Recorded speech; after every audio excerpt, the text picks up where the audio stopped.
Welcome to the Comic Sauce Podcast, where we talk comics and comics culture. I am Henry Liu, and today I'm joined by Porfirio Rangel. Porfirio, how's it going? Going good, Henry. Happy to be here chatting with y'all. Excellent. I'm also joined by Christian Diadamo. Christian, how goes? Hey, it goes well. Also happy to be here. Ready to talk some DC. Cool, cool. I'm also joined by Ranier. Ranier, how goes it? Good guys. Right on. So today is Thursday, April 18th, 2024. And as luck would have it, today is a special DC day for our DC discussion. Today is the 86th anniversary of the publication of Action Comics #1, the first appearance of Superman. So how cool is that? Action Comics #1 was published on April 18th, 1938. Can you believe it? A long time ago. And it has really, it's been a wild ride ever since, right? Superhero culture has become part of this country, part of the world ever since.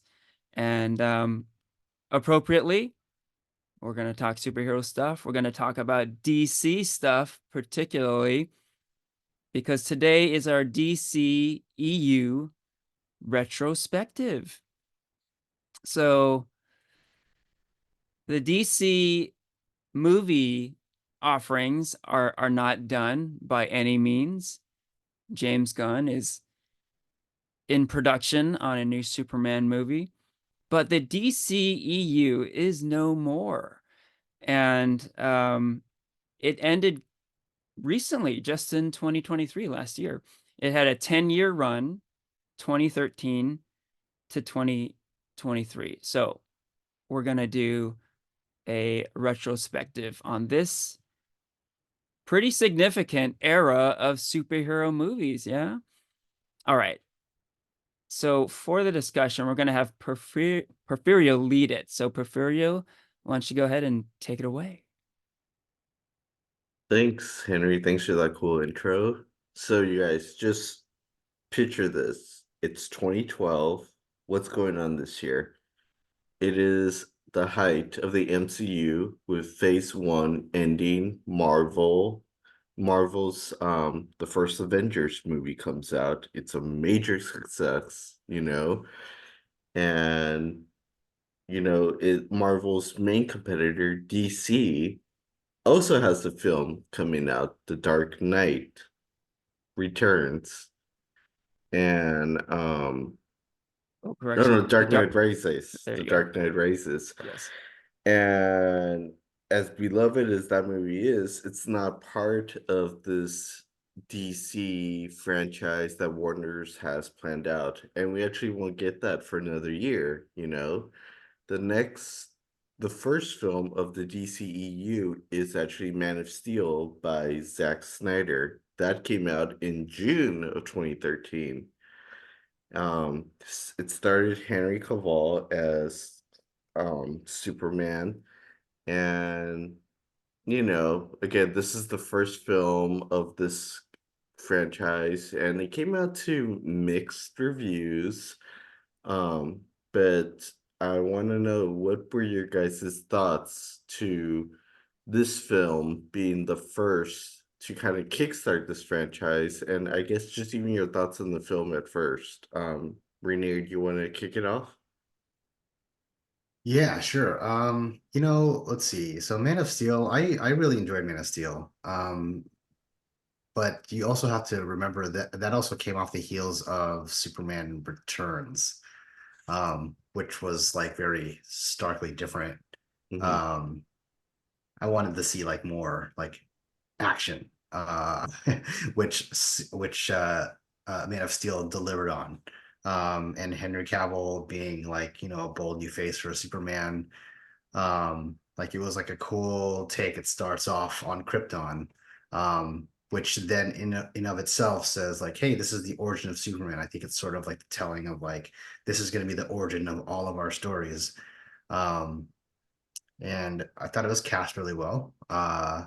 And I also went into the movie like, this is not Marvel, this is DC. So I'm watching a DC movie. And yeah, expectations were incredibly high for me. And at that time, yeah, I really liked it. I liked Henry Cavill as Superman. Cool. Christian, what about you? Yeah. I also like this movie. Yeah, I do enjoy Man of Steel. Um, and like going into it, back in 2012, I was pretty, I was excited to see what DC was gonna do. Uh, I think it's been a few years since I've seen this movie, but I always kind of like the idea of like this kind of like fractured Superman. What is he like? He's not quite the Superman we know and love, but how does he grow to be there? And while the fighting probably does go on a little too long, I did at the time I was like, yeah, this is awesome. This is like watching Dragon Ball Z with, these very long extended fights where you really feel like the hit of a Kryptonian.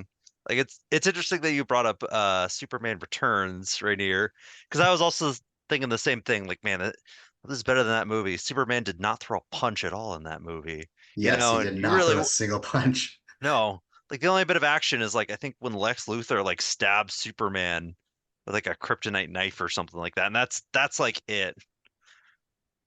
So this movie, it's like it was much more cathartic. It's like, yeah, this is what I want. Actually see what a Kryptonian can do. So like, that was pretty cool. It's definitely it's got its flaws. It's definitely I think the controversial start to a controversial universe. But Like I the am controversy that you're talking about, is it specific? Is it a specific moment in that movie, or is there a general probably controversy? more. I mean, when you say specific moment, it's like the first thing that comes to mind is, of course, uh, I guess spoilers. I'll throw out the spoiler now, of course, but everyone knows this moment when Superman snaps Zod's neck, you know, at Mm, the end of the movie.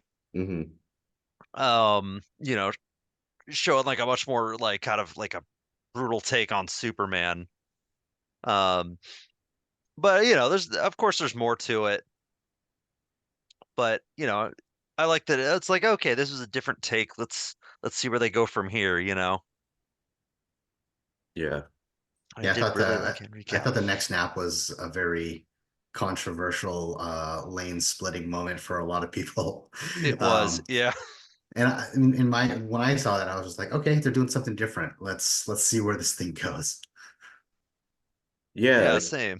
going off that, I think, yeah, everybody was interested in seeing like, okay, DC, Warner Brothers are kicking off this franchise. Let's see how this plays out, and I guess quote unquote rivals the MCU. Like everybody was wondering what's happening next. And the next year, Warner Brothers, they release a timeline of all these like DC movies that they have coming out. There's like Batman versus Superman, Suicide Squad, two Justice League movies, Wonder Woman, Flash, Aquaman. There's just a whole bunch of movies that they have planned out, you know. Um, and this is even before they released their second film in the franchise, which is Batman versus Superman. Like Henry, like when you were hearing all these like titles being thrown out of like future projects, what did you think of? Yeah, I liked how you framed the discussion around the timeline, right?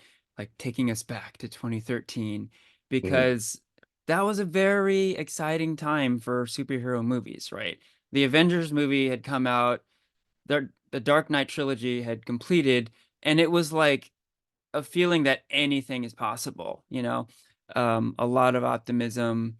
And I think this release statement about these DCEU movies was part of that excitement. It's like, okay, Marvel is doing this huge connected universe, and then DC is jumping in too, and it really was this feeling that all of our childhood dreams are coming true, right?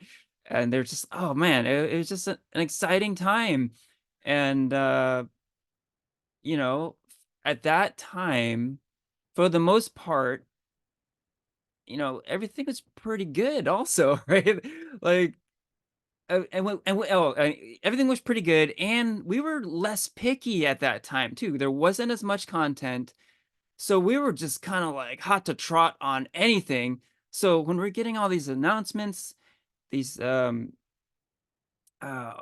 this connecting universe stuff, like I just remember just the buzz was like intoxicating. Yeah, so it was a very exciting time. Agree. And then, after Man of Steel, it actually be 3 years until the second film of the franchise came out, and that is Zack Snyder's Batman versus Superman. That came out in March 2016, which is also the first film to feature Wonder Woman, played by Gal Gadot, for the first time on the big screen. That was another film that was released to mixed reviews. For me, I felt like, at that time I was not the biggest DC person, I'll admit, but I thought like this was, like that scene in Avengers, that 360 scene when the whole team is together and everybody's cheering in the theaters and everything. I thought DC fans were gonna have that moment, seeing the holy trinity of DC characters together for the first time on the big screen. Um, Again, like that whole film came out to a bunch of mixed reviews, but Christian, like, what were your thoughts when that film came out? Hmm. Yeah, I was definitely much more mixed on that one when it came out. Love Batman, excited to see what they were gonna do with this new take. He came out and the suit looked really awesome. He had this cool looking Batmobile, you know, and I think they showed off like a scene, the warehouse fight scene, and you're like, whoa, that looks super cool. All right, let's see what they're gonna do. But um yeah, unfortunately I did come out going like, I don't know what I thought about that. This movie was a mess. The Jesse Eisenberg's Lex Luthor, um, the Martha scene, the piss jar, that exploding wheelchair. Like I can kind of keep going on with like these like super silly sounding things. And like it kind of just piled on. This movie kind of ended up becoming like this big meme in a way in its reception. We thought because I think a lot of people really wanted this really big moment. We've never seen Batman and Superman come together in a live action movie. Oh man, I can't wait. Let's see what they're gonna do. And yeah, not so hot. What about you, Rainier? Like, what thoughts did you have going into the film, and then how what thoughts did you have after watching it? Like, about how the direction of the franchise is going, or is it still too early to tell? So I was incredibly hyped for this movie. It also it part of it was the year that the entire Justice League cast came to Comic Con before, or no, sorry, not Justice League, but the actually no, wait a minute. No, I can't remember if it was the entire no, it was the entire Justice League cast. Or sorry, Batman versus Superman cast. And we were like near front row in Hall H. Like we slept overnight for that, and like the energy in that room, even in the line prior to getting in, um, was just electrifying. And like being there was really awesome. And like it was a great place to be. So obviously, I was already in a position where like I'm like, this is going to be a great movie. So when it actually came out, dude, again, it's one of those things where like sort of like the what direction are they going to take this into? Oh, they're going in that direction with the crack of Zod's neck. I mean, they're immediately jumping into they're going to have Batman fight Superman. I mean, how long did it take for Iron Man and Captain America to fight, right? Like how many movies did it lead up to get there? And like Justice League or DC is jumping right into it. Like they're already going to have their heroes fighting each other, let alone having like Superman. Was it that movie? No, it wasn't that movie. It was Justice League. Yeah, I mean, like again, it's like a bold move that they were going to be making, and I think they delivered on it. I have to disagree with you, Christian, on the Martha thing, and I know that has become such a meme, but like to me, the way I saw that scene was, in the beginning of the movie, how um Bruce's father, his last word is Martha, and like that word resonates with him up until that point when like Superman says Martha. That was the connection I found. And I know everyone makes fun of that Martha scene with their exaggerated Martha yells, um but I do agree with you with Jesse Eisenberg as Lex. He played a little too much Joker for me. Um but off the cuff, I thought he would have been like on paper, it looks like he would have been great to play Lex Luthor, but like it just didn't go quite in the direction I think a lot of us were expecting. um, but again, lots of action, which was really cool. A lot of big, fight sequences, which were really awesome. You see Batman holding a gun in that one scene, which is like a direct like line to the Dark Knight Returns. Um, yeah, I don't know. I enjoyed it. I liked it. Yeah. You make a lot of good, excellent points that people are talking about after watching the film. And I don't know if you guys remember a fun fact that originally this movie was actually supposed to come out the same weekend as Captain America Civil War. But then BVS was released a few months earlier in March, and Civil War was still released, kept its date in May of 2016. Mm-hmm. Henry, we're both big Marvel fans. Like, did that kind of like, I don't know, kind of like damage or like think about like the production of or faith Warner Brothers had with BVS at all, or you think like it was just like what were your thoughts on that? I'm glad you brought this up because I do have thoughts. So right now, the superhero movie genre is kind of struggling, right? People are saying it's over, we're moving on, like video game adaptations are the next big thing, or toy adaptations, whatever.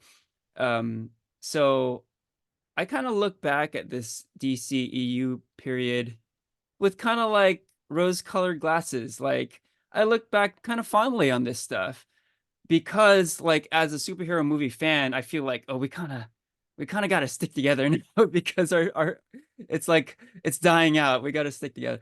I agree with that. Hold strong. Right? I Yeah. agree. Right on, man. That said, during this period, particularly 2016, I was like taking a stand. I was like very anti DC. And like when it was announced that Civil War and Dawn of Justice would be released on the same weekend, I'm like, oh yeah, it's on, man. Like, let's go. It's like we're going to war. And it was just like this choosing sides sort of sentiment, right? And I was and continue to be a Marvel diehard, an MCU diehard for sure. Like, especially at this time, man, like Marvel Studios to me could do no wrong. Like they're making all the right moves. So, we're talking DC, but I do have to bring up Marvel here because that was my point of reference for like everything at this time, right? So every move that Marvel was making was 100% correct, and it was my point of comparison to like basically everything, especially DC, right? So when uh Warner Brothers decides to do a Batman versus Superman movie, I was like, oh man, they're already like rolling out the big guns for the second movie in this connected universe. Like they're not doing it right. Like look at what Marvel did. They did one character at a time, culminating into the Avengers movie, right? So I was like complaining, like, oh, they're rushing it. They're rushing it. You know, they're just going for the money right up front. You gotta wait. You gotta wait, right? And then you find out Wonder Woman's in the movie too, right? So it's like, oh, they just can't wait. You gotta have the individual movies first, right? So I was just hating on everything, right? So that was kind of where I was at. And yeah, that for a brief period, the two movies were gonna come out on the same day, right? And I was just like getting ready to talk shit and all that sort of thing. Of course, they, like Porfirio, you said, they changed the dates, right? Another point on that: how awesome would it have been if they kept that? If they did release the movies on the same day? Like for the longest time, movies have shied away from that, right? They feel like they would eat into each other's box office. But look what happened with Barbie and Oppenheimer, right? They fed into each other's box office, right? It became a phenomenon, right? And the same thing could have happened here, right? Captain America 3 and BVS on the same day. Oh my God, it would have been stuff of legend, right? Like comic nerds like us would have been like um celebrating. You know, it would have been a momentous occasion, right? So that's just a side note. In retrospect, like man, what if that actually happened? Oh man, it would have been so cool. It's like one of I those. You go ahead, Rini. I don't know how cool that would have been, honestly. I feel like putting those two big movies together at the same time would have set one of them up like for immediate failure. Like, well, that's And what but the everyone thing with thought, the thing but with Barbie no. and Oppenheimer though, they're like, one's kid friendly and like they're completely different genres of movies. Whereas these are both superhero films, and it's just like they're almost like carbon, and they're both heroes fighting each other. It's just like I'm sure that there's a part of the audience that's just like, why is Marvel putting out two movies, or why is DC putting out two movies? Like, you know what I mean? Like, why is there all the superhero stuff in one weekend? That's Yeah. that's the logical choice, Ranier, and that's what they decided to do. But just in my fantasy, like what could have been, you know? What could have happened? Yeah. Yeah. So 2016, that's still kind of a time where we don't get that much superhero films, like maybe one or two, you know, but two, like that 2016 was the year that Warner Brothers gave us two DC films. And the third film in the franchise to come out is Suicide Squad, and this movie was taking a different tone than the first two movies. Like you watch the trailer and it's just like fucking chaos, like in the messiest, funniest way, you know? Um, Christian, you recently watched this film. Like, what are your thoughts on it? Yeah, so I guess going a bit back to 2016, like when this came out, man, this had a lot less hype going into it than BBS. I think a lot of people were really, clowning on Jared Leto's new Joker take, pun intended. But and so like there was a lot of cold feet on it, I remember at the time, and I think when it came out, it kind of got a reception that was like I think worse than a lot of people were even thinking it would be. Like um this movie, oh man, uh it's rewatching it again. It was pretty hard to get through, honestly. I will say, on a positive note, this movie gave us Margot Robbie's Harley Quinn. Yeah, kind of her first like, you know, b- live action appearance, And then I think Margot Robbie like knocks it out of the park. I think she's like she's so close to this comic book character, her interpretation. It feels like Harley Quinn coming right off the page. Viola Davis as Amanda Waller, I also really love. Um, Another great character that feels like she's like coming right off the comic page. But the movie's such a mess. Like it's one of the biggest messes I've ever seen. And you can just see the studio reshoots. You can see the studio getting cold feet on an idea. And them wanting to be just like Marvel. They had to be like Guardians of the Galaxy, which was a big hit. Um, like I think earlier or a couple years ago. And so you have this big barrage of pop songs. And in Guardians of the Galaxy, it's like woven in the story with Star-Lord. Whereas this, they just kind of throw it at you like, okay, we're in this setting. We got to throw House of the Rising Sun. All right, time to introduce this character. Let's throw this pop song that vaguely relates to him. And it's kind of like that for the first third of the movie. It it's kind of an assault on your ears. And then like and so by and of course like by the end they're all talking about how they're friends and it's super dramatic, but you don't really feel that because it's such a mess of a movie and it's so edited poorly that you're just like, wait, you're friends? I thought you guys just met, you know? And so like I think this is definitely a candidate for the worst superhero movie I've ever seen. I think like and unfortunately this is a bit of a very unfortunate 1-2 punch for DC after BBS. I think the hype just kind of I feel like it left him after this movie, and I can see why. So yeah. Well, thank you, Christian, for sharing how much you love the movie. Gold But star. but fun fact, Suicide Squad is the only DC film to actually win an Oscar for best makeup and hairstyling, and like DCEU movie, yeah, right? Yeah. DCEU, yeah. And like you had mentioned, Christian, like there's been like a kind of like a cultural phenomenon from the film. I feel like, going to cons, like there is such a like a rise of seeing like Joker and Harley Quinn cosplays at Comic Cons and stuff like that.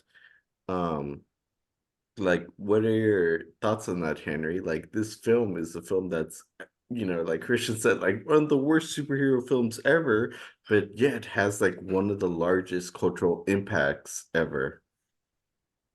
Yeah, that's interesting. Like, um, I remember around when Suicide Squad released, there were so many Harley Quinn cosplayers at cons, right? They were everywhere. And a lot of them were this version, right? The Margot Robbie Suicide Squad costume, right? Um, so yeah, interesting. Like to me, a lot of it was the the influence and the popularity of the Harley Quinn character, not necessarily Harley Quinn in this movie, right? Um, and it was like the fact that Harley Quinn is getting a live action portrayal was sort of something to celebrate. And, regardless of the quality of the movie, people were digging the character and they want to dress up as like this new live action version. So I get that. I get that, Um, I think like not something I would do. Like if there's a movie that I didn't like, but a character that I really love is in it. I don't know if I'd cosplay as that version of the character, but I understand why, people would do that. So um I think the cultural impact is like the rise of the popularity of the Harley Quinn character more than the success of the movie. For sure. So then we fast forward to June of 2017 and we get our first Wonder Woman film. And I do mean first. Like this is a character that's been around since the 40s. It had its own TV show back in the 70s, but we get our first Wonder Woman for the big screen film in June 2017 with the return of Gal Gadot. Again, this is not the first time we've seen the character on the big screen. We previously saw her in BVS, but her first solo film, Wonder Woman. Ranier, like, what were your thoughts with this film? Again, I'm sticking with like, DC's like bold moves that they're needing to make because like, Marvel's got a blueprint and DC's got to make some moves. I'm gonna rewind a little bit with like Suicide Squad, like, go into a group. Well, first of all, suicide in the name of this movie, like it's not gonna attract kids to watch a movie, right? And it's a bunch of bad guys sitting together. Big move. Marvel hadn't really done that. And then Wonder Woman, I mean, that seemed like a clear choice to like make a movie of very early on. Like, how long did it take to get a Black Widow movie, right? To establish a female character in like a universe. And I'm really glad that like they jumped on to Wonder Woman relatively quickly. She was teased in, BVS. And I think Wonder Woman is clearly like a standout amongst all of the DCEU. Strong female character. I think the majority of the cast and directing and writing, all females. I think they nailed it. They did a good job of like establishing the world of Themyscira, establishing Wonder Woman, making the male character sort of like the side character. Like I'm glad that he didn't have to help Woman save the day. Wonder Woman was able to do that all on her own, and like it was awesome. And I mean, I have two girls. They loved it, and it was I love being able to take my girls to like watch that movie. Um, yeah, Wonder Woman was awesome. Yeah, definitely agree. Christian, you want to just give your thoughts on this film really fast? Yeah. I'm there with you right here. Hard agree. I think this movie's great. Uh, like the period piece that it did. You don't really see World War One movies too often, and I love the way they framed it within this, and the way they had the Themyscira and like in the first half, and then she kind of goes and fights this in World War One in the second half. That trench scene was so cool. I think that was such a great action set piece. It also like the third act gets a lot of hate, but I do like the third act of the movie. I think the movie like all the movie is great. Agree. So, Wonder Woman comes out June 2017, and then later that year, November 2016, we get our first DC team up with Justice League. But there is a lot of behind the scenes complications that happens. Zack Snyder, he created or directed Man of Steel and BVS, and he totally has a clear vision to how he wants to direct and lead the DC extended universe. However, um, uh, I don't remember if it was 2017 or 2016. He has some personal issues come about. His daughter um commits suicide, so Zack Snyder unfortunately has to drop from the project. And so yeah, it's kind of unknown what's gonna happen with the Justice League film, but from the ashes rises Josh Whedon. He steps up, and Warner Brothers calls him to direct the film. And as we know, Josh Whedon, he directed kind of like the biggest Marvel film to date, which was the OG Avengers movie in 2012.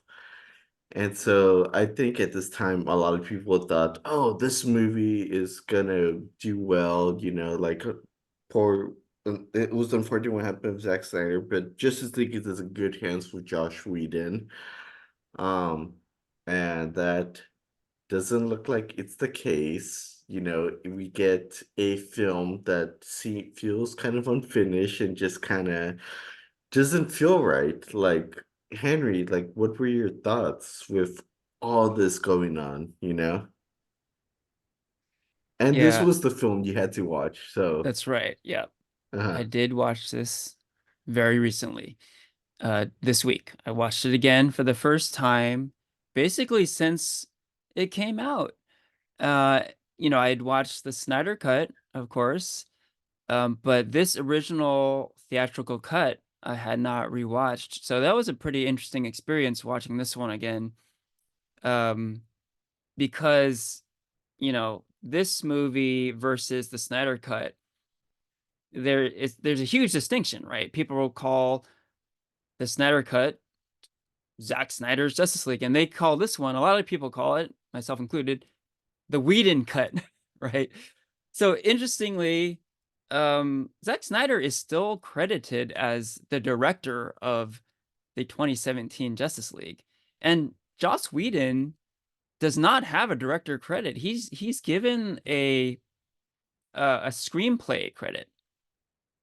So my understanding is that he really took over as director, and it's just kind of interesting that he's not given a director credit when he clearly directed parts of this movie. And yeah, this movie is a lot what I remembered it being, and that is a a kind of a mashup of a movie, right? It's very like schizophrenic because Zack Snyder and Joss Whedon are very, very different filmmakers, right? And it really shows watching this movie. You can see like, okay, that's a Snyder scene. This is a Whedon scene. It's very clear cut, right? And it's kind of a jarring experience, and it doesn't make for a very cohesive storytelling experience, I would say. Um, yeah, so I mean that's just it's just interesting seeing you don't really get that experience so much. Usually you have like a singular vision throughout, but it's really this kind of jumbled mess, right? That all said, this movie is I think it's bad, but it's not that bad. There were moments I quite enjoyed, and first time I watched it, and just this week when I watched it again, like Joss Whedon has had a lot of bad press in recent years. Um, his work on this Justice League movie was part of that. But I gotta be honest, I feel like his contribution to this movie was quite worthwhile. Like I felt he made it kind of a fun movie, right? That was the rap on Zack Snyder, right? He took the joy out of superhero movies, right? So he has the Superman who doesn't smile, all that kind of stuff, right? Um, but Joss Whedon did his thing, right? He added like the quippy dialogue, and like I legitimately laughed at some of the jokes. And another somewhat controversial figure in the DCEU, Ezra Miller. I thought he was quite excellent in this movie and also added some much needed comedy. Like he was legit funny in this movie. Like I like wrote down some of the lines. Like he has this thing about brunch in the movie that's like really funny. Like when he first meets Bruce Wayne, he's like, "Brunch. What is brunch? You wait in line for an hour for essentially lunch." I mean, I don't know. It's just like hella funny. And there's a callback at the end of the movie where like there's that race between the Flash and Superman. Um, there's a callback to that joke where Superman's like, "Oh, if you lose, you have to buy us all brunch. So like it's really funny. It's like, and the movie does have a lot of like pretty good comedic moments. So it's kind of fun. Like I definitely enjoyed this movie more than BVS and even Man of Steel. Both of those movies, for kind of the reasons I had mentioned, that Snyder has kind of a dark tone to his superhero movies generally, right? So what else can I say about this one? Yeah, I enjoyed it kind of more than I thought I would. Ultimately, I don't think it's a good movie. And let me just throw out a couple reasons there. So probably number one on the list is the villain. So the villain of the Justice League movie is not Lex Luthor. It's not Brainiac. It's not Darkseid. It's Steppenwolf. Like, okay, so that's a bit of a, a deep cut, I think. So a tough hill to climb there, and it did not work. Like, so the fact that they had Steppenwolf be the main villain, I thought was a misstep. But it doesn't mean like, okay, it's the death knell. Like you could still pull it off, but I don't think they did. Like the look of Steppenwolf was like garbage, man. He looks so bad. So basically, everything about this villain was terrible. Like I'll to me, it's like one of the worst superhero movie villains of all time. It was just like there was nothing interesting about this villain. And at the end,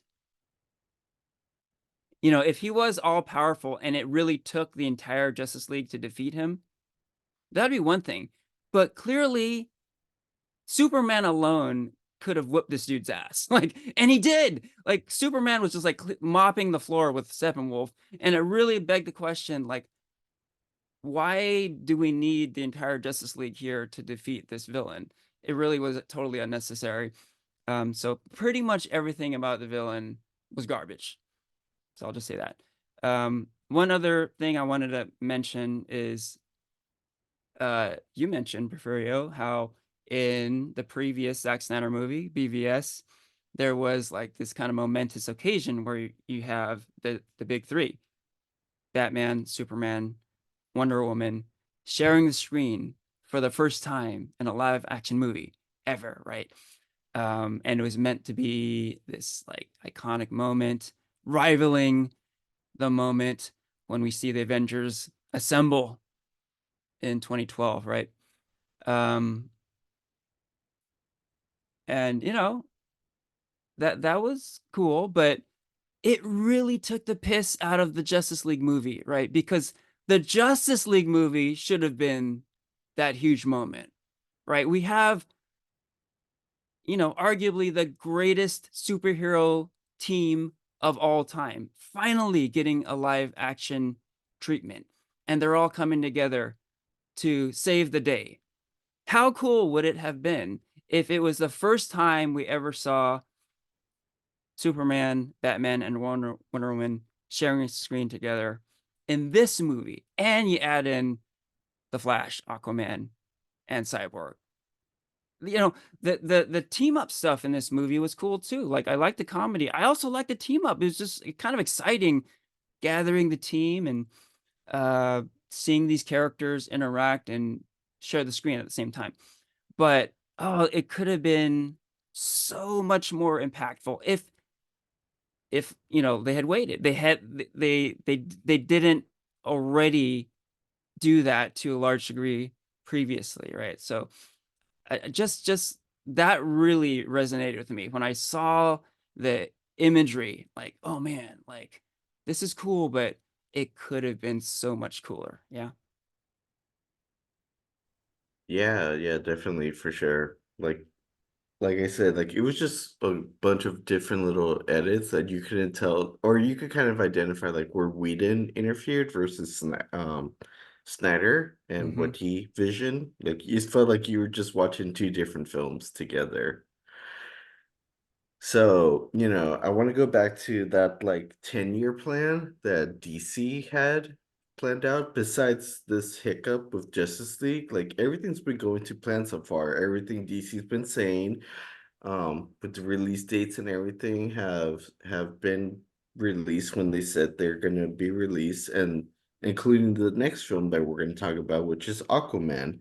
I don't want to spend too much time on this since we already did a podcast on it, but Aquaman is released in December of 2018, played by Jason Momoa.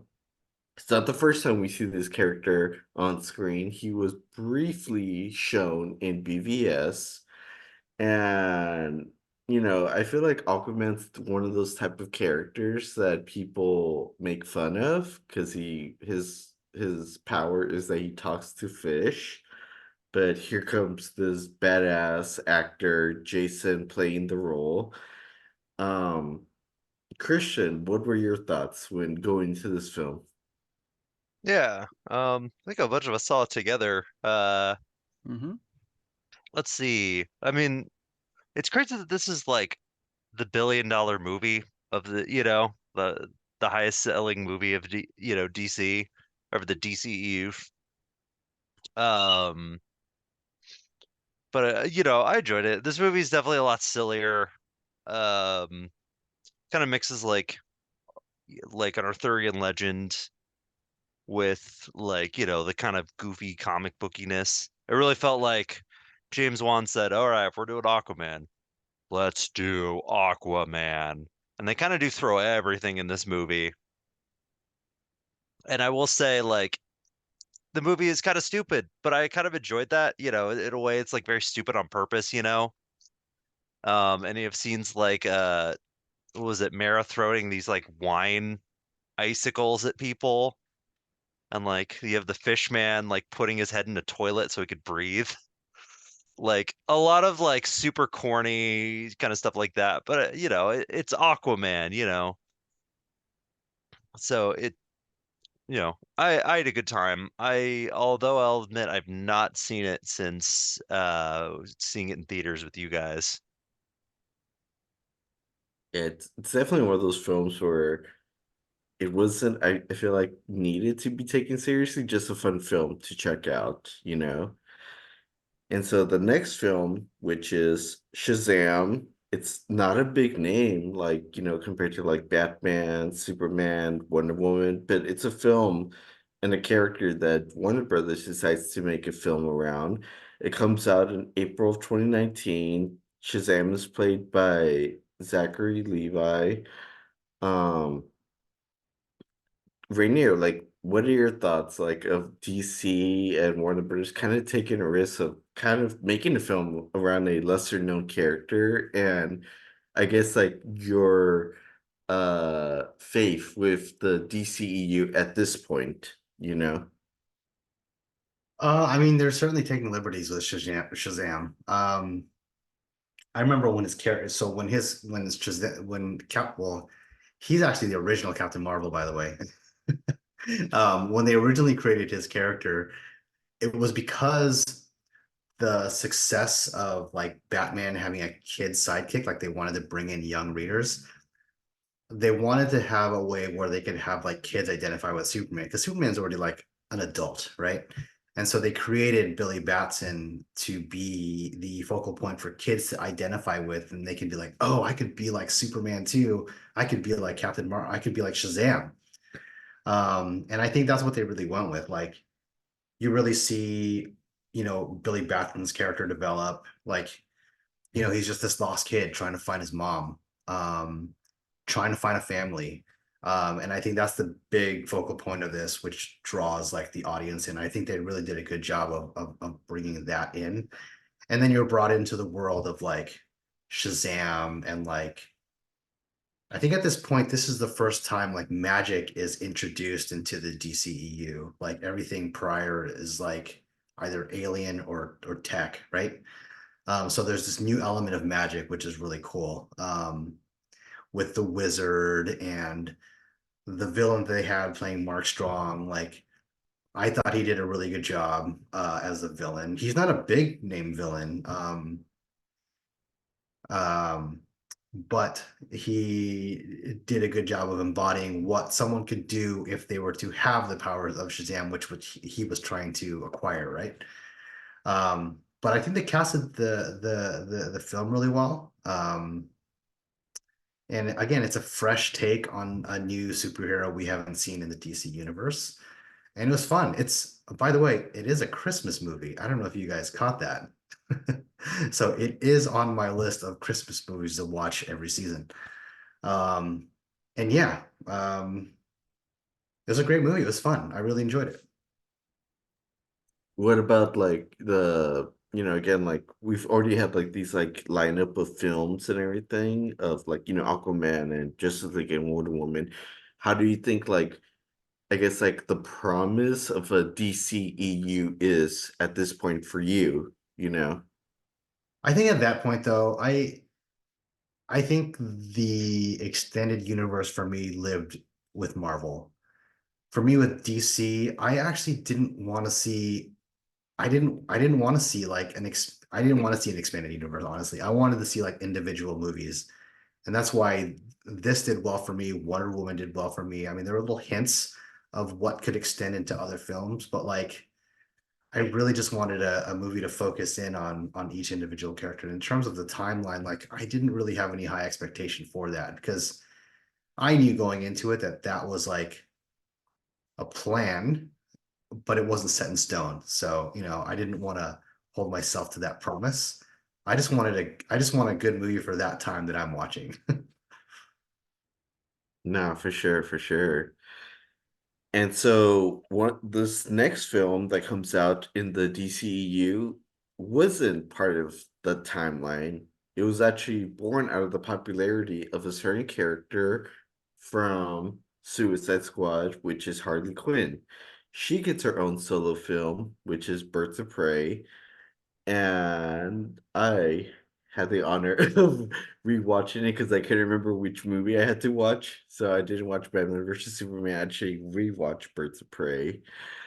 And for me, when I first watched that film, I think like Henry and Christian know me as loving Harley Quinn, and I will say that my love for the character did not really fully develop until I watched Birds of Prey. I really didn't care for her in Suicide Squad, but after watching Birds of Prey, I fell in love with the character and I just wanted to like cosplay her as much as possible. And I just felt like the film like did a it just didn't take itself seriously. It was one of those films that you watch in the DCEU where not everything has to be like all like punchy and actiony and be taken seriously. A different totally tone than Zack Snyder. You could totally have like that fun realm in the DCEU.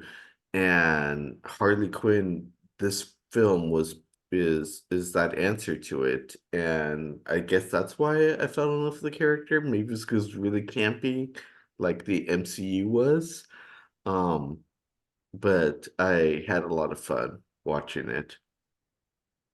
Now, I just really want to point out that Birds of Prey came out in February of 2020, a month before the pandemic hit, and we all had to be shut down, stay home, watch movies that were streaming online. No new releases were coming anytime soon. But DC or Disney Plus experimented with releasing new content online, but they were charging people. They did that with Mulan, and I think Raya, the Last Dragon. I think that's what the film was called. But HBO Max was the first film to actually release feature films on their streaming service for free instead of so people didn't have to go to the theater and watch a film, especially because this was still kind of the height of the pandemic. People could watch it from the safety of their homes.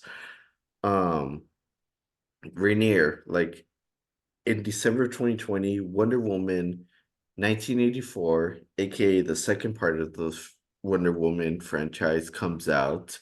Like, what do you think about like now, I guess like films being accessible on streaming and this film? Jeez, I coming from like really enjoying the theater experience of being around people and theater popcorn and just being amongst like other fans of something.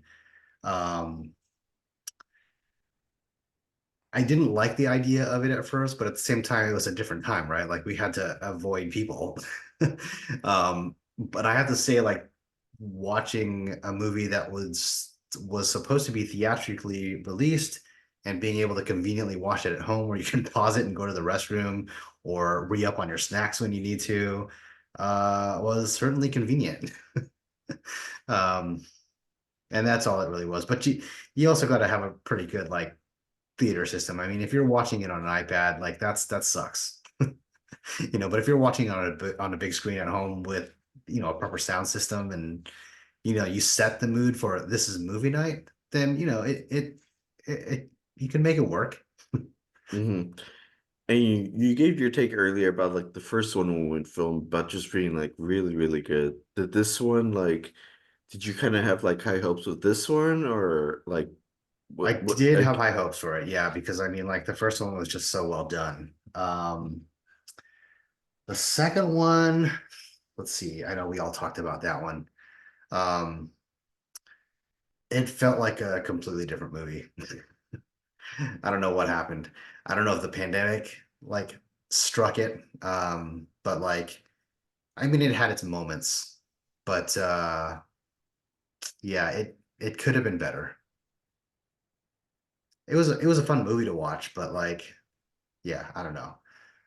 It doesn't hold a candle to, the original Wonder Woman movie. Mhm. What about you, Christian? Um, yeah, it was nice getting this for free on um HBO Max because I think with like Mulan you had to pay like 20 bucks for, and I love that Warner Brothers was like, here you go, we're just gonna release our new movies for free. Here's this for free. Here's Godzilla for free. Here's Dune for free. Same day as the theaters, and that was pretty nice. And I was pretty excited. I remember the trailer was like really cool. It had what's that song? It was like Blue Monday, and like it was gonna be this, you know, the sequel to Wonder Woman. Everyone loved Wonder Woman. I was so excited. And yeah, it really could have been better. I really didn't like it. Um, we talked about it, and I was like, well, we on our podcast we talked about it, I was you know, not hot on this movie at all. Indeed, yeah. I don't think this movie lived up to like that fame of the first one, you know. So yeah, you talk about all these movies being shown and released on HBO Max, and one of the projects that HBO Max announced, I think when they launched the streaming service, was that they were going to release the Snyder Cut to Justice League. And I am gonna be like honest, I was definitely one of those people that did not believe a Snyder Cut existed. But when they announced the project and how much like they were gonna rewrite or bring back all these characters that worked on the Justice League film, like Ben Affleck, and they were gonna have like all these like an additional budget to finish creating scenes that Zack Snyder envisioned. I thought that was really epic and cool.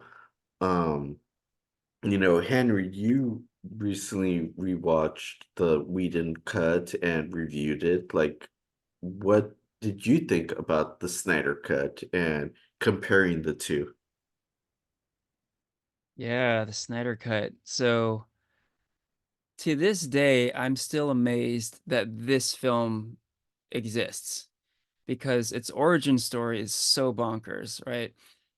The origin story to this movie is so bonkers. Man, like basically it was like fans who birthed this movie into existence, right? The hashtag release the Snyder Cut movement was like a thing, a huge thing. And it was like, I mean, in my recollection, like the most successful like fan driven project of all time, right? Like the people talk about fan service and the power of fandom these days. This is probably like the number one thing. Fans are responsible for this movie existing. It's amazing that it happened. And Porfirio, you mentioned like you didn't think the Snyder Cut existed. Well, it kind of didn't. I remember um the history of this a bit. Of course, there was unused footage. There's always unused footage, right?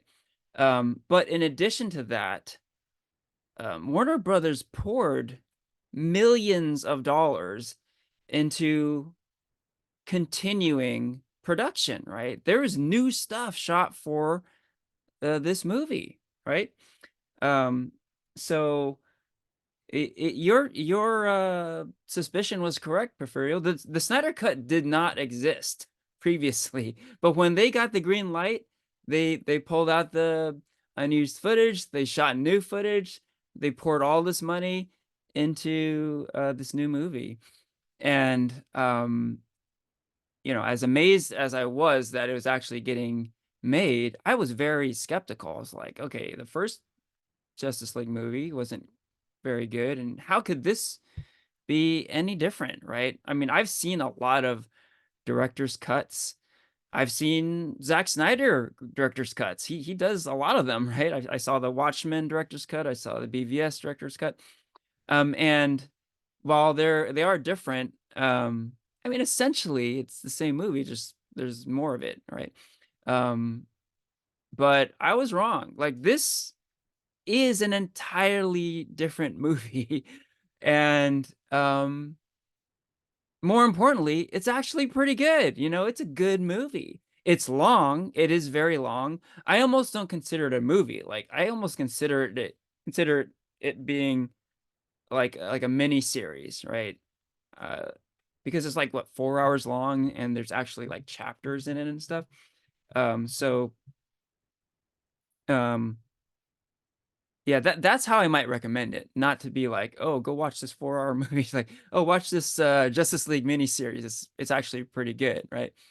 Um, and my last thought on it is, I think I mentioned this before when we podcasted it on it previously, but it is a fascinating analysis in filmmaking because like comparing the two versions, right?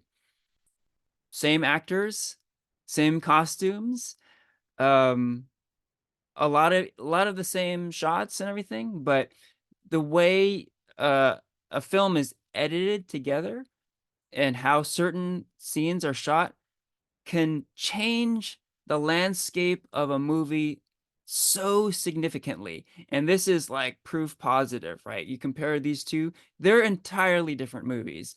And it is really fascinating.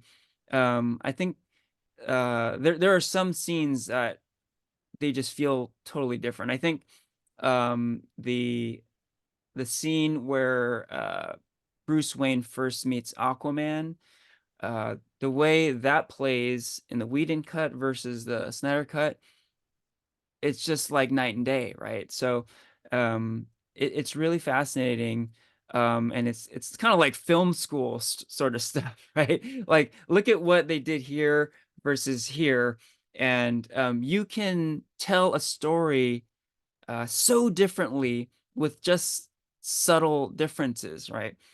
So yeah, the whole experience of the Snyder Cut is pretty fascinating. The origin story of it, the execution of it, and the whole legacy of it is really interesting to me. Steppenwolf's not even like the main villain anymore at that point. Hmm. Crazy, right? Yeah, Yeah, yeah. I got a question for all of you. Do you think if the Schneider cut were to have been released and forget anything about the Whedon cut, do you think the trajectory of the DCEU would be different today? Yes. Ooh, that's a good question. I want to say so, yeah. I feel like I'd be way more invested in the DCEU like just the vision, I feel like I got a good grasp that Zack Snyder wanted to do with the DCU with the way he was directing Justice League. I was just way more invested because you have all those like post-credit scenes of like Darkseid and those like confrontations between Superman and Jared Leto's Joker. Um it's like one of those like big like what ifs, Mm-hmm. and I feel like as much as I feel like fans really bash on Snyder with his first two films, I feel like he really had a clear vision of where he wants to direct this franchise. And I think it would have been epic to have just see it flourish. Agree. There was a release the Ayer cut in Right. relation to Suicide Squad, but Yeah, I remember that. it just never picked up steam. I Yeah. do remember though David Ayer talking about this at Comic-Con before the movie had released, and his first line when he came on stage was like, "You guys want to see a movie about villains? This is a fucking movie about villains." And Mm. then Guardians releases, and then it's a completely different movie. Uh-huh. Mm-hmm. Right, Hmm. right. Yeah. Yep. Really curious to see what that would have been. Yeah. Yeah. So speaking of Suicide Squad and a group of villains, the next film to come out is The Suicide Squad. And a little backstory to that is that it's directed by DC's new head, James Gunn. And just to give a quick backstory to how this all happened, um, you know, like Ranier mentioned, Guardians of the Galaxies were coming out and everything that was directed by James Gunn. So obviously he knows how to take like these lesser known characters and make them into like household names and stuff like that. And I believe it was in 2019, I think something like that, that James all these tweets that James Gunn had said about some inappropriate tweets had resurfaced, and Disney just did not want to be associated with James Gunn and totally cut ties with him. And Warner Brothers jumped at the first chance to hire James Gunn to direct the Suicide Squad. And Christian, you watch the first Suicide Squad movie. This one, it's kind of like a sequel slash remake of the first one. Like, what do you think of this one compared to Really, Suicide Squad? night and day. It's kind of like, theatrical Justice League and the Snyder Cut Justice League, where it is night and day, although it felt like they really wanted to go for that James Gunn style in the first Suicide Squad movie. Whereas now they finally, it's like, oh, well, let's just get James Gunn to do it. And the result is so much better. Like, I think this movie's great. I think they do a much better job with some of the returning characters, Harley Quinn, Amanda Waller, and Rick Flag. And I do love the new characters they brought in. It, this movie's so weird. It's so like kind of gross and like ugh. But I think that's also what makes it great, I think that's what makes it really stand apart. And the movie's just so much fun. It's so funny. So yeah, I actually love this movie. This movie's great. Christian, the way I defined this movie is like the James Gunn version is like the new 52 of like the original Suicide Squad, because it's like Yeah, it's kind of continuation and it carries a lot of the same characters, but it's different, it's new. that's a good way to put it. Yeah, I agree. So funny, Christian. How you're like the OG Suicide Squad movies, like one of the worst, and then here you are like saying the exact opposite for this next one. And so I just really want to quickly point out at this point in time, like any kind of timeline that DCEU has is kind of like thrown out the window. Now all these projects are new. they're like sequels to films that they had planned out. So like this is just like an exploration of what DCEU can do and with the ways that they're going to go out, like with spin-offs and stuff. Like this next film in October of 2022, the big Black Adam film is finally released. It's starring Dwayne The Rock Johnson. It's been in talks of development and film for years and years, and it's finally released. Um, Again, this is I don't think many would consider Black Adam a hero, but this is just crazy that DC and Warner Brothers creates a film with a character that's not necessarily a hero and not necessarily known. Um, like, what are your thoughts on that, Rainier? So I know Black Adam. Okay, so I think that was originally proposed because at one point, some when in one of the oh man, I forgot the name of the game. What's that Justice League game, Christian? The fighting game.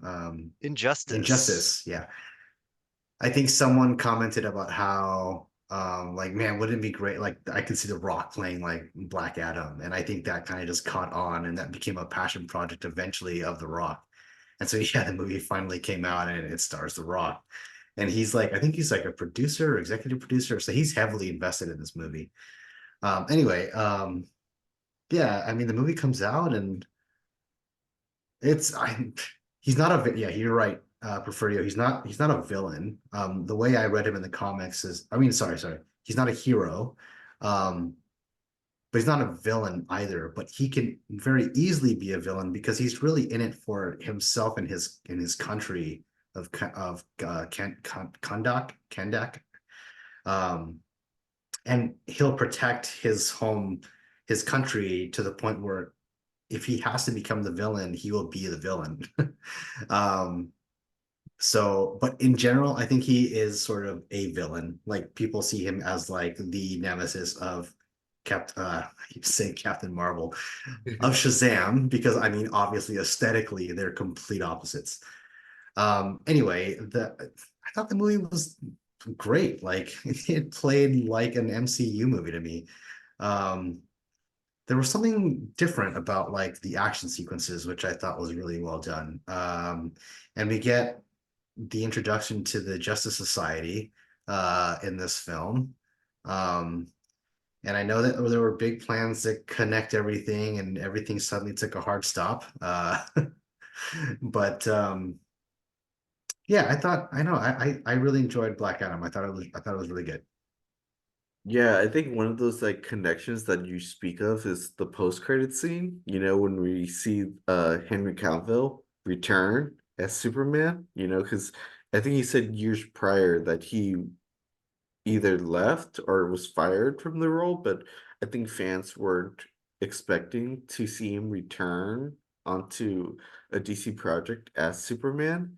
Um, Christian, I know you watched the film. Like, what were your thoughts when you saw like Superman appear? Yeah, I do love Henry Cavill, and I think at that point we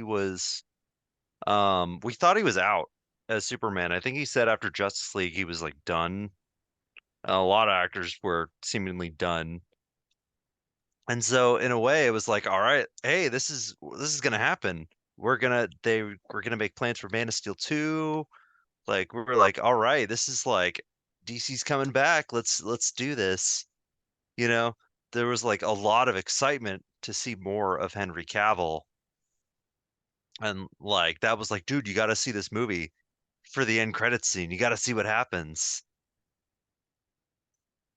Like Yeah, people were I think there so was hyped on quite it. a bit of controversy though that had gotten like leaked so early, and I think The That's Rock right. even made a comment about that. Like yeah, I think he was just really upset about it because like you know having already seen a screenshot of that going into the movie like that that changes the dynamic of your expectation, right? Like it's a different feeling. yeah, you know, and like going into the new year, 2023, um, we're still seeing more, I don't know if like superhero fatigue is really becoming a big thing or not. Like there was the release of Ant-Man and the Wasp, Quantumania, which didn't do so well in the box office and stuff. And I guess another film that many didn't watch was Shazam Part 2, Shazam Fury of the Gods. Um, like Ranier, like what was your take on this? Because you spoke really kind of highly of the first film. Yeah. Um, Dude, I thought the second one was just as good as the first one. I don't know why people had such a problem with it. Um, yeah, it was a fun movie. Like, I mean, they were exploring more of like uh, building on what they had done with the first movie with Billy Batson and Shazam and like the rest of the family, which is now heavily involved in the second movie. Um, I don't know what people's problem is. It was a good movie. What about you, Henry? Did you watch this movie? I did not. Okay, No so comment. See? why haven't you watched this movie? So yeah, we're coming up on the period where I just kind of dropped out of the DCU a bit. I did not see Black Adam, Shazam 2, or Aquaman 2. I've seen all the other DCEU movies, but yeah, you mentioned superhero fatigue. Maybe I experienced that a bit because I opted out on a number of these. I'm not going to talk trash about a movie I haven't seen. I will say that. But that's where my headspace was. I think up until this point, you were forcing yourself to watch DC movies, and you just said, I'm tired of forcing myself. So Yeah, there might be some truth to that. So up to this point, we've had the DCU, but I think it's already at this point, mid 2023, we kind of know that there is going to be a restart to the DC universe that at Warner Brothers. Um, but Warner Brothers are still releasing DC films, DCEU films, and the next one to come out is actually The Flash, starring Ezra Miller. And I just quickly want to point out that this movie was originally supposed to come out in 2018. So it actually comes out, let me do the math really fast, 5 years later. And there is a lot of controversy leading up to the film, especially with their lead actor, Ezra Miller. They get into a lot of drama, including harassment and assault and burglaries, and they're not the right kind of publicity that they want, especially for the release of this film. Um, I don't want to spend a lot of time with this since we already did a podcast episode on it, but like Christian, like what do you think the future of the DCEU looks like at this point with the release of The Flash? Hmm. I mean, like I remember like being surprised at how much the Flash like bombed. It bombed really hard. It, and um it was it was definitely not looking too good. I think a lot of people really just wrote off this character, wrote off Ezra Miller, wrote off this movie, and you could tell like DC, I think they were really trying to like kind of push it. It was a lot of marketing. They really showed off a lot of Michael Keaton as Batman. Like hey, you gotta go watch this movie. You get to see the return of Michael Keaton. You love Michael Keaton. And cause so it was not looking good though, because I think it was probably a mistake for them to say we're rebooting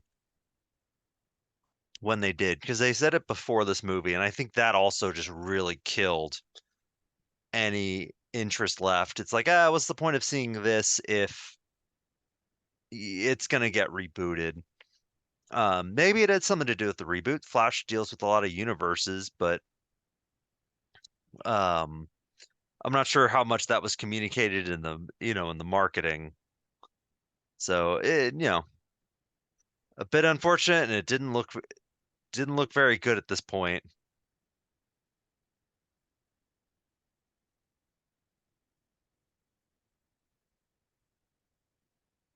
Oh, you're muted. And so a few months later, we get a lesser known hero be shown on the big screen, and that's Blue Beetle.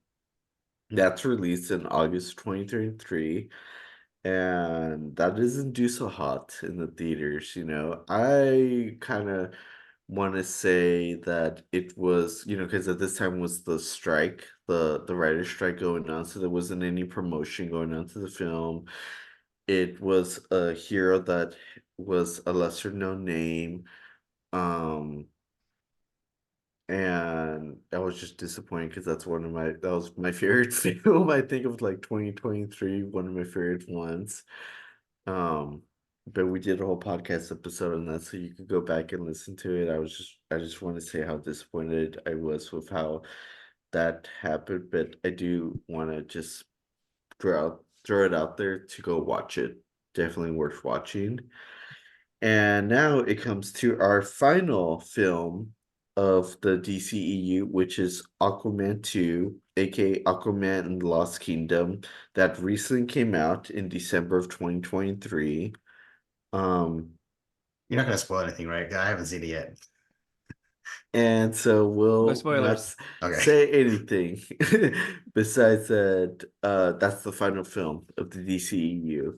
So that was released in 2023, 10 years of the DCEU, and we're done, you know. So now I feel like we could like reflect back on this extended universe. I just want to kind of throw a couple questions out there. Um, but wait, sorry, let me backtrack a little.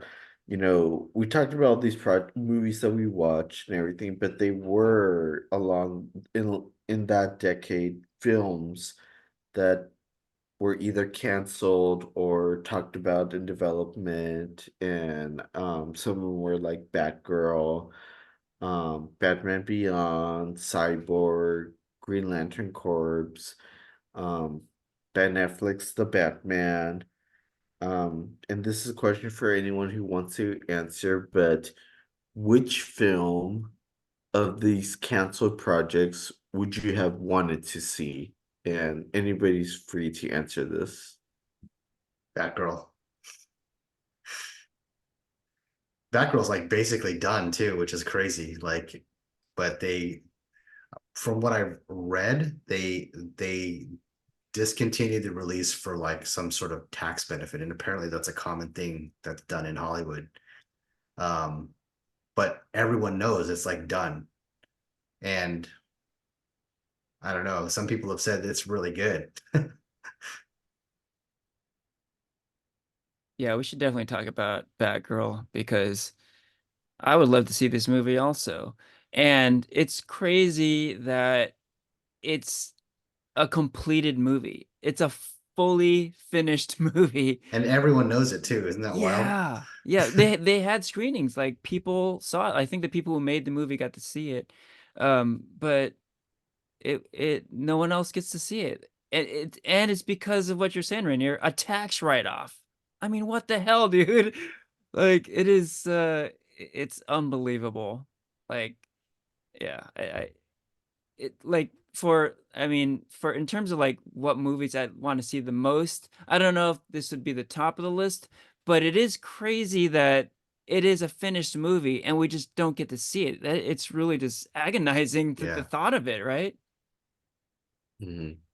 What Um, about you, Christian? Oh, oh, Henry just Kibler. real quick, the top of the list for me is the Michael Keaton project that didn't happen. Batman Beyond, right? Mm, I was Dude. gonna say that was like right there with me too. Like I would have loved to have seen a Terry McGinnis Batman Beyond film. Oh man, yeah. So, yeah, I'll I let you go. remember. Do you guys remember Wizard magazine? Nod Yeah. your head if yes. Oh, man. Anyway, there used to be these things called magazines that had like Wizard was like the like premier like comic book magazine. Like if there's They had price guides, they had news, it was everything before the internet. Anyway, they had this cool like mock-up of like a Batman Beyond film, and they kind of put like a dream cast of who would direct. I think Aaron Aronofsky was the director, and I can't remember who they placed as like the actor, but I was like, when I first saw it, I actually thought it was like a real thing, and then I realized, oh, it's just a concept. It's just concept art. But yeah, I would have loved to have seen a Batman Beyond film. Hmm. What about you, Christian? Let's see. Um, it would have been cool to see all of those. Yeah, Batman Beyond would have been really sweet. I think it wouldn't have been in the DCU, but there was that the concept art for the guys who did the Spider-Verse movie Hmm.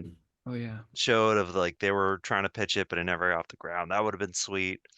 Um, they did tease little bits of Ben Affleck's Batman, even though I really, really liked the Batman with Robert Pattinson. Like, they were setting up for him to fight Deathstroke, which would have been really sweet. Um, but I do like Ben Affleck's Batman. I feel like he got kind of the short end of the stick at times. Yeah, I like Batfleck too. Like I really enjoyed him as Batman. Yeah, and I think with like given, if he got his own movie and he was directing at some point as well, that would have been, I think, really great. That could have been really, really cool to see. I also think like, man, like it would have been really cool to see a Green Lantern movie. Green Lantern, I feel like it's like the biggest superhero with like zero media presence, Like everyone knows who Green Lantern is, but there's only been one, we only have that Ryan Reynolds movie. Would you have liked to have seen them do Hal Jordan again, or would you prefer a different Green Lantern? John Stewart would be really cool from the Justice League animated series. Yeah. Like honestly, I would see a movie about any of them. I would love to see like even Kyle Rayner, the 90s Green Lantern. But I think especially after seeing Guardians of the Galaxy, like, I thought, man, this would be really cool as a Green Lantern movie. Green Lantern, he's got his team, his ship, you know, they go off and do space adventures. I think that would be really cool. Mhm.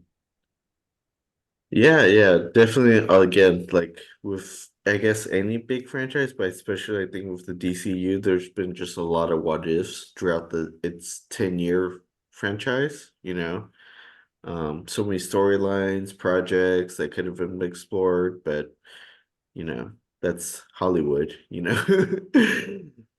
So I want to move on and play a little game with you guys really fast. Um, we talked about all the films and everything. Which one do you think had the highest rating on Rotten Tomatoes? I'll give you guys a few seconds to Hmm. think about this. Hmm. Either I have a guess. yeah, I have a pretty Yeah. good All right. feeling. I think I have my Okay, guess too. okay. Henry, I'm gonna guess Wonder Woman. Christian, That's my guess too, Wonder Yeah, Woman. same. Rainier. Same. You guys all got it. Wonder Hey. Woman Ding ding has ding. the highest rating, 93%. Does What Shazam have the second highest? Shazam has the second highest, Yeah. 90%. What has the worst rating on Rotten Tomatoes? I'll give you guys a few seconds. And then when you're ready, Rainier, we'll start with you. I was gonna say Green Lantern because I already know what that number is, but let's see. We're talking DCEU, right, Yeah. Porfirio? Yeah, Okay. DCEU, Yeah. not DC movie. Oh man, I'm gonna go with jeez, I'm gonna go with Suicide Squad. Christian, Yep. I'm going same Suicide Squad. Henry, Suicide Squad. ding ding ding. You guys are Hey. all you guys are Hey. 2 for 2. Hey. I'll admit I kind of Yeah. cheated and peeked at it before we started. Oh, Uh, I actually didn't look at Suicide Squad. Mhm. But Green what? Lantern had like I think 14, like 13 or 14 or something Oh, like Wow. really? that. It came out around the same time Tron came out, and I thought it was gonna certainly beat Tron, but no go. Yeah. I actually thought Green Lantern was much better than Suicide Squad too. Really? I like the Green Lantern movie. Yeah, I didn't mind it. Okay.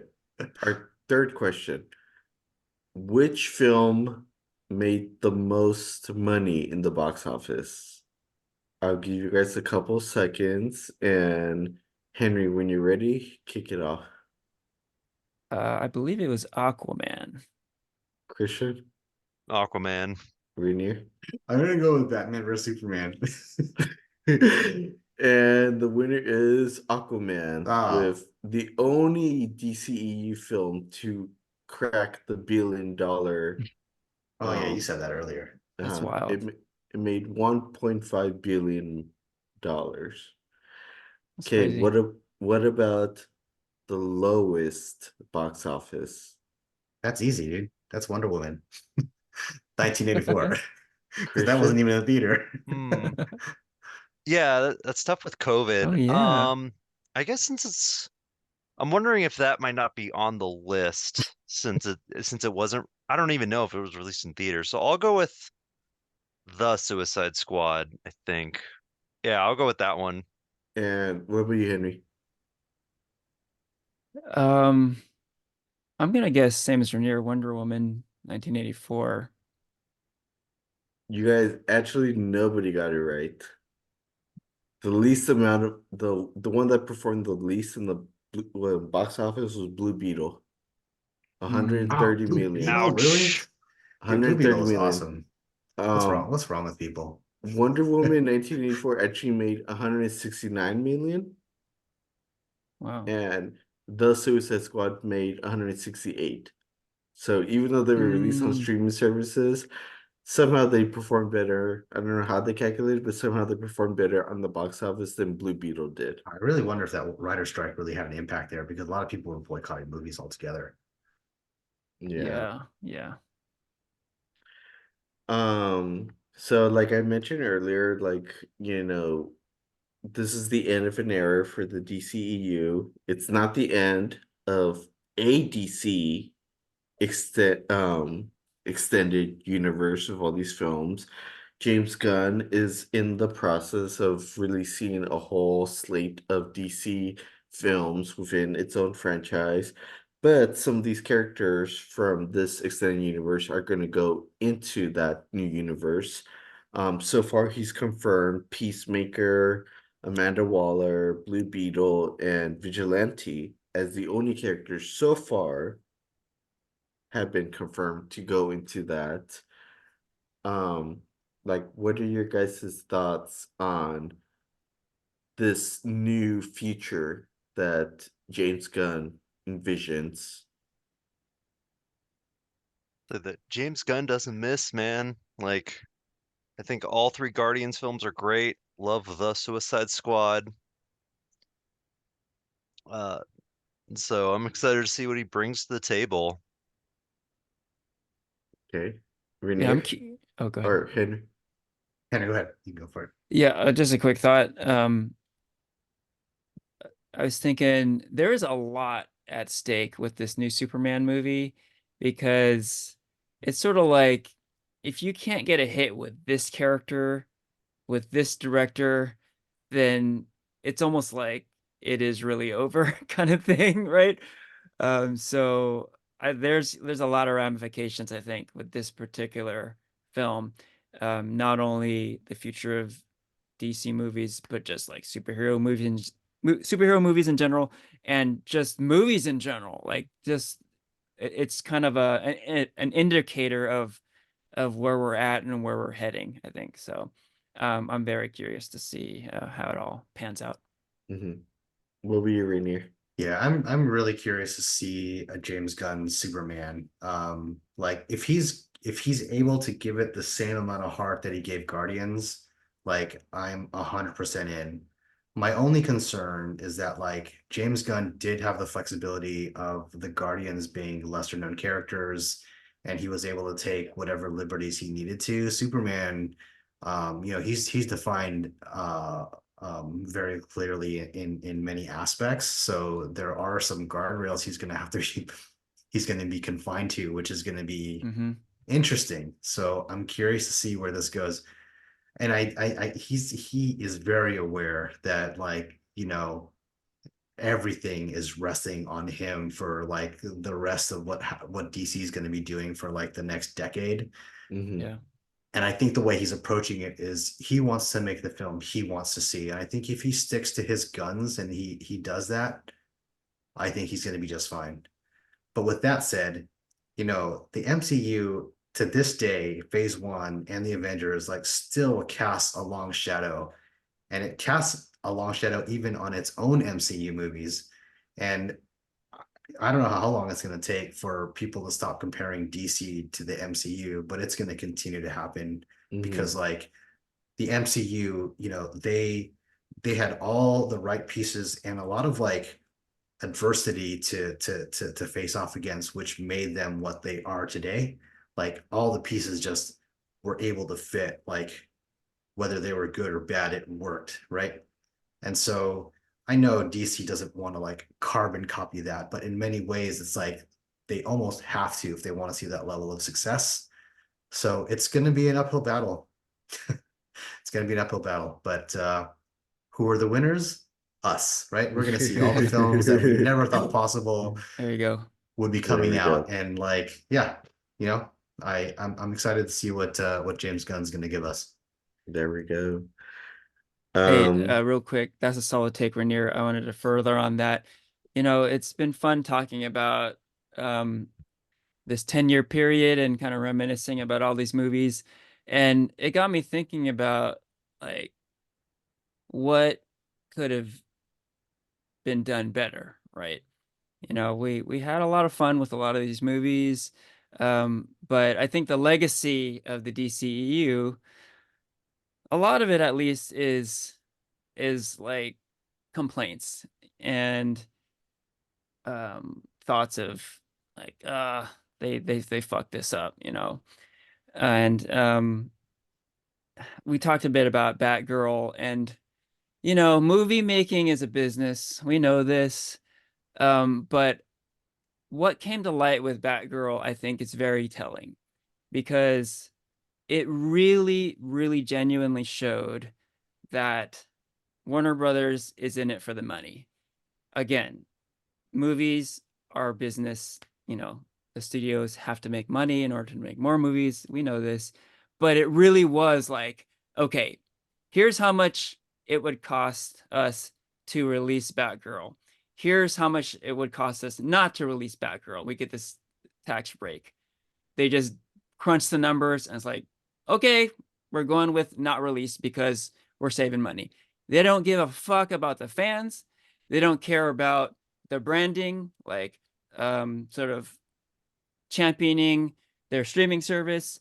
They don't care about like the diversity and inclusion that the movie might bring, helping with the branding in that respect. It was just the bottom line, right? And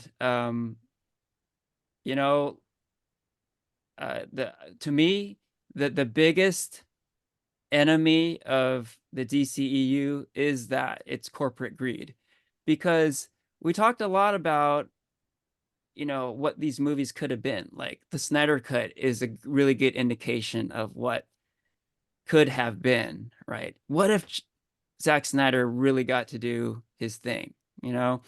Um, but so much of the decisions that were made were like money-making moves. Look at what Marvel's doing. Like, look at all the money they're making. Let's just copy their shit, right? So I think it was brought up that the original Suicide Squad movie had a particular vibe and vision, but then it was like, oh wait, Marvel did Guardians of the Galaxy. Look how much money they're making. Wait, let's just make it more like that. Like let's put some pop songs in there and make it funny, right? And then like getting Joss Whedon for Justice League, and then like I had mentioned how it's disappointing that we already got to see Wonder Woman in BVS. Like I felt that was kind of a move in that direction too. It's like, oh wait, we gotta get this team up going. Like we gotta get more money. We gotta get people into the theaters, right?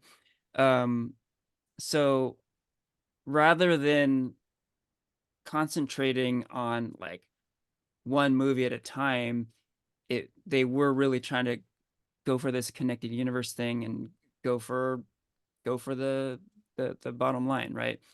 And a lot of the failure, I think, this has kind of come up, is sort of having to deal with this connected universe, right? A lot of these movies could have worked much better if they just ditched that, right? I think Ranier, you mentioned like they kind of are better off letting go of that idea. And we didn't bring up the non DCEU DC movies during this period, right? Notably, The Batman and Joker, two really fucking good movies, right? And neither of those movies are tied down at all by a connected universe, right? So, like, in my mind, oh, this whole connected universe, this whole corporate greed, copying Marvel thing, like, that really hurt these movies, I think. And yeah, like we've been saying, it's this whole slate of movies is really like a huge what if. And the what if to me is like, what if they didn't do the connected universe thing? Like, I think could have been a lot better. Mhm. Okay, one of the last questions I have for before we get into the rankings of the films, is, you know, the DCEU existed from 2013 to 2023.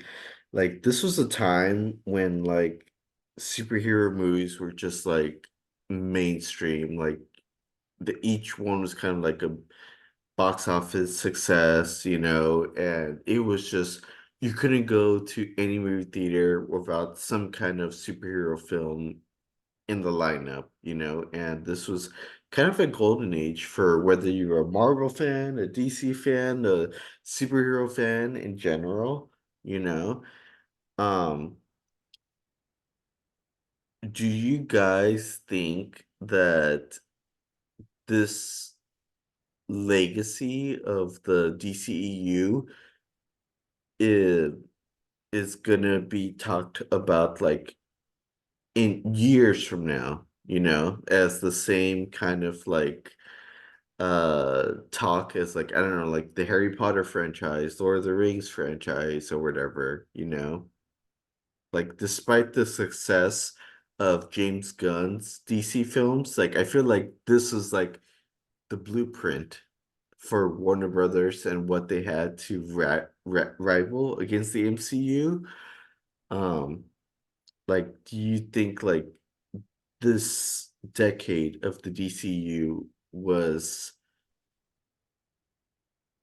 left a legacy in not just pop culture, but like movies, movie history? Christian, you want to go first? Sure. I do think it's left a legacy. And it definitely has. I think people will still keep talking about it. I think a lot of these characters are so beloved that you can't. In a way, it's like it would have always left a legacy. Um, just because it was their kind of take on what it would be like. Um, I guess we'll see later on. Once the Gunverse, kind of really kicks off and moves into high gears, what the legacy of this will be. But I think the biggest one is, it's Harley Quinn. You still see that Suicide Squad outfit, uh, years later, and it's kind of just become such this iconic look for Harley Quinn, Hmm. even though, nobody liked the movie. And so I think that, so there's someone like the character designs, the casting, like you have Henry Cavill has had such a big career. Um, and this is kind of where he started, it still has created these stars, it still has created these like iconic looks. So I think there is something, I don't think it'll ever be completely forgotten. What will be your Rainier? I don't think it will be as memorable as like Joel Schumacher putting nipples on the Batman suit or like Christian Bale's Batman voice. I feel like everyone will always remember that. I don't think it'll be I don't know. I don't think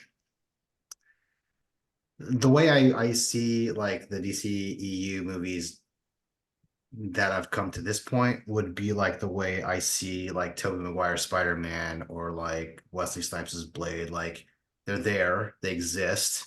You can't erase them if you want to. Um, but if you know, you know. You know, it's like one of those things. Mhm. Henry? That is a good question. And I like how you framed it, Porfirio, as would it have an equivalent phenomenon effect like the Harry Potter movies or other franchises, right? That is a really good question. Um, and I don't think it will have the legacy of some of the most well-known franchises, like the Harry Potter films or the MCU or others, right? Um, with any film franchise, there will be movies that aren't as good. We see that with, Star Wars, another beloved franchise, right? They can't all be winners, right? But with the DCEU, there just are so many movies that are disliked that as a whole, collectively, we're not going to be like holding this in high regard, right? It's not a beloved series as a whole. So that said, I think individual movies will stand the test of time. The Wonder Woman movie, I think, really will live on forever. And it's an important movie in the history of movies. Um, and like there are some movies like The Suicide Squad that I think will live on as kind of like a cult favorite, will be beloved for a long time. Um, Bottom line, though, is I think so many of these movies are disliked that the legacy will be, you know, sadly, kind of jokey memes, the why did you say that name meme and, the sad Ben Affleck thing. And like, that stuff will probably be more remembered than a lot of the actual movies, right? So on a positive note, I think select few of the movies will have a long legacy. On the negative side, I think it will be more of jokey memes and like hate for the movies. Yeah, that I think that's kind of the mixed bag legacy of these movies. Okay.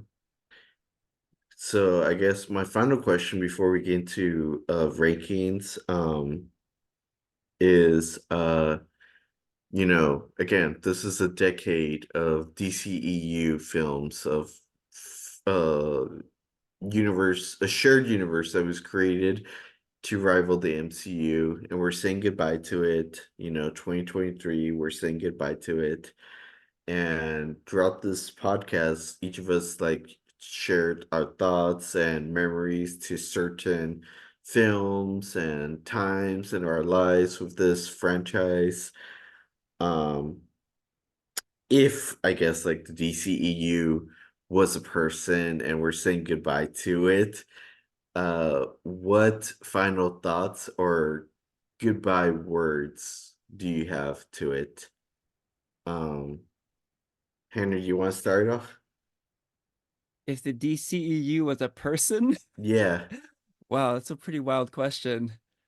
Um, Like yeah, what kind of yeah, like what are your final thoughts on now that we're ending a era and going to a new thing? Like how your final thoughts, reflections on mm, this franchise and just saying goodbye to it as we move into the new um the James Gunn era. okay, gotcha. Yeah, so I said early on that I can now look back on these films fondly, because this was a really exciting time for movies, particularly superhero movies. The quality of these films were kind of uneven, I would say. But if it were a person, I would say we had a fun ride, and there were some low points, but there were definitely some high points, and I wish you the best. Ranier? I don't know. I think I said this earlier. Like, look, you're a true fan if you love your team when they lose and when they win, and I love it all. So like, good or bad. A lot of these movies too, like, you know, 10, I don't know, 15 years ago, like, I would never have imagined they would have made like a Green Lantern movie, a Suicide Squad movie, and like it's cool that like these gates are like now unlocked and now like every superhero property is potentially fair game. Like that's really cool. And Henry, you mentioned this earlier that like there was a time where we were hungry for more like theatrical comic book content and it just wasn't there. And so anything that came out, we latched onto and it's just like, yeah, that's awesome. Like, can you imagine if BVS came out like 10 years before like the MCU at the same quality that it came at? I bet you the reception of that would be very different. And you could say that for a lot of movies like post MCU. But what would I say to them if they're a person? I don't know. Whoa, sorry, I lost my ears here. I don't know what I would say. What did Ariana Grande say? What was her song? Thank You Next, maybe? Or no, I don't know. What about you, Christian? Um, let's see. Like, it's a wild ride. It was a very wild ride, and being a DC fan could be a wild ride sometimes. But, there were some, very genuine high points that I was like, yeah, all right, you know, and looking back, I had a pretty good time, even though there were some pretty low points to it. But excited to see for what's next. And of course, we'll always have the Timverse.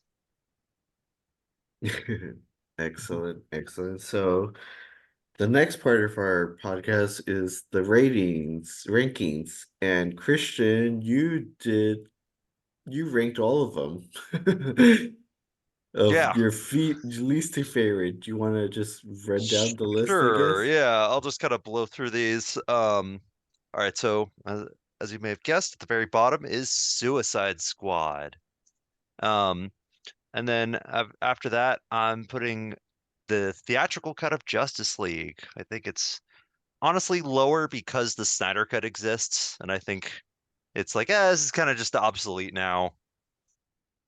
Um, After that is Wonder Woman 1984. Uh, didn't like it, but it's at least compared to the other two, it was coherent. After that is Shazam: Fury of the Gods. Kind of forgettable. And then after that, BVS: Dawn of Justice. Some high points, some very low points. And then after that is where I'm gonna put Aquaman and the Lost Kingdom, the latest DCEU movie, which I won't say much more on. And then after that is Black Adam. I will say I do really like the Justice Society scenes in this movie. And then, of course, after this is The Flash, Batman No Way Home, another wild ride. After that, I've got Aquaman coming in um, to The Flash. And then and after that is kind of where I'm gonna put the Ultimate Edition of Batman v Superman. Um, definitely quite the upgrade from BVS. And then after that, I've got Birds of Prey. Yeah, definitely. Um, and coming up after that, we've got Blue Beetle. And then after that, let's see, get into some movies that I do really like. Man of Steel. And then after Man of Steel, we've got Wonder Woman at let's see, what number is Wonder Woman? Number 4. Number 3, got Shazam. Definitely it's very high up because I really liked it. It was such a big surprise of a movie. I was so surprised at how much I loved Shazam. Coming up at number 2, we've got the Snyder Cut. Yeah, definitely a big change from where the theatrical cut is. And at the top, we have the Suicide Squad. I'd also probably put Peacemaker here as well. Whether it's below or above, I'm not quite sure yet, but I would definitely put both of those in the number 1 spot. And so yeah, there's my ranking of all the DCEU movies. Suicide Squad at the bottom and the Suicide Squad at the top. Nice. Nice, yeah. And you rewatched Suicide Squad on a scale from 1 to 5. How would you rate it? I'd say Suicide Squad is a very hard 1 out of 5, almost 0.5, and I'd put the Suicide Squad. I think when we reviewed it, I actually gave it a 5 out of 5. And I stick by it. I think that for me, that's even that could be a top 10 superhero movie. Okay. Right on. Henry, what about you? How would you rate on a scale from 1 to 5 the movie that you rewatched, Justice League the Whedon Cut? And what is your favorite and least favorite DCEU film? All right. So I noticed that Christian has the Whedon cut of Justice League very low on this list, second to last. And like I was saying, this movie I think isn't that bad. It definitely has some fun moments. Um, Ultimately, not a great movie for reasons I already went into. Uh, but if we did decimals, I think I'd go with like a 2.5. Since we don't, I'm going 2 out of 5 on Justice League 2017, the Whedon cut. Okay, so worst and best. Yeah, so I think my least favorite DCEU movie is Batman v Superman. We talked a little bit about, when this came out, how I was very in an anti-DC mindset, and I was just very much not into the grim nature of this movie, and very much in the fun into the fun vibe of what Marvel is doing at the time, right? So I haven't seen this movie in a long time, so I am curious to see what my current take would be. But in my memory, yeah, it was just very grim and joyless, a joyless experience. So that's why I have it as my least favorite. Um, some of the ones you have really low on your list, Christian, I do agree with. Wonder Woman 84 is a real dud, and definitely a contender for for worst on my list as well. Um, Favorites. Okay, so I would say the best DCEU movie is Wonder Woman, but my favorite DCEU movie would have to be Blue Beetle, no question. I'm glad you highlighted this movie earlier, Porfirio, because to this day, very few people have seen this movie. You mentioned it yourself. It has the lowest box office of all of these, and it's criminal that so few people watch this movie. It is a lot of fun. Yeah, so I was talking about that a bit, how I put BVS as my least favorite because it is not fun. It's joyless, but Blue Beetle is hilarious, and it is so much fun watching this movie. And not to mention, it is a huge home run in the realm of diversity, inclusion, and representation. So, last thought here. I mentioned how, like, yeah, Wonder Woman and Blue Beetle are really at the top of my list here. And I would go so far to say that those two particular movies I hold in similar regard to the Shang-Chi movie and the Black Panther movie. So, in terms of representation in superhero movies, the black superhero movie is Black Panther. We know this. The Asian superhero movie is Shang-Chi. For women, it's Wonder Woman. This is it, man. I had mentioned earlier that this movie is an important film. It will stand the test of time. It has a huge legacy. It is a significant film in the history of movies. And Blue Beetle, I have to say, uh, it had a similar impact to me, you know, for Latino superheroes. Like, this is the movie. This is the movie. No one has seen it. It's fucking criminal. But like, I'm putting it right up there with Black Panther, Shang-Chi, and Wonder Woman. See this movie. Um, you will not regret it. I agree. Mhm. What about you, Ranier? Favorite and least favorite of the DCEU films? They're all my favorite, man. Even the worst of them. I don't have much of a list, man. I didn't do the homework here. But I'd say what pops to the top of my list, like just immediately, like Wonder Woman, Shazam, Snyder Cut Justice League. Um, yeah, I don't, dude, I'm one of those guys that I'm easy to please. And I like a lot of these movies, good or bad. Let's see if I had to put anything at the bottom of the list. Jeez, let's see. I don't know. You'll have to come back to me on that one. Okay. So my turn, I guess. So I've rewatched Birds of Prey, and on a scale from 1 to 5, I'd probably give it a 4. I enjoyed it a lot. Like I said, this is the film that really got me into the Harley Quinn film or character. I thought it was really funny, and I enjoyed it.